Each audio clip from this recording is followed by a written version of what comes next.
nga, eto na ang aming part 3. So after nga namin mag-prepare, naghanap na kami ng makakainan. So pumunta kami dito sa Kuro para kumain na ng lunch. Super ganda dito mga be. Very aesthetic.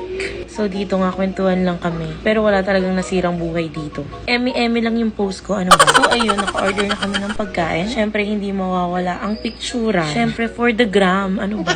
Kaya i-follow niyo na rin ako sa aking Rainbow app. Grabe, sobrang sarap. Pag bumalik ako ulit ng LU dito, ako palagi pupunta. So ayun nga, kung nakarating ka dito sa video na to, pa-comment naman kung what time mo to napanood. And syempre hindi pa rin natin makakalimutan yung pag-giveaway natin pag umabot tayo ng 50k. So ayun nga, after nga namin kumain, dumiretso naman kami ng Baguio. Kailangan kasi i-check ni Sam yung mga pinapagawa. Yun talaga yung purpose kung bakit kami pumunta dito. Tapos bigla ang nag-LU lang din kami. Grabe, alam nyo ba guys, ang tagal ko nang hindi nakapunta dito sa bahay nila.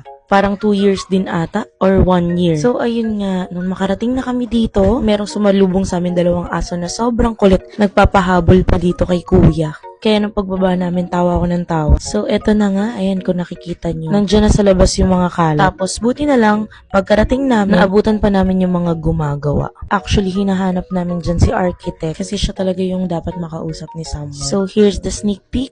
Malapit na tumatapos, guys. May pina-extend pa sila dyan na entertainment room. And naalala ko dati, dito kami tumatambay. Kahit walang aircon noon dito, sobrang lamig. Pero this time, nagpalagay na sila ng aircon sa mga room. Sobrang peaceful dito. Talaga naman nakaka-relax. After namin doon, pumunta muna kami dito sa bahay ng caretaker nila para maki-CR. Tingnan nyo naman ang mga sumalubong. Sobrang dami nilang aso. So dito nag-video muna ako ng ganyan para pang POV. Tapos umalis na kami. Dito nga tinatry ko yung magnetic phone holder. So guys, nandito kami sa Mines View sa Baguio.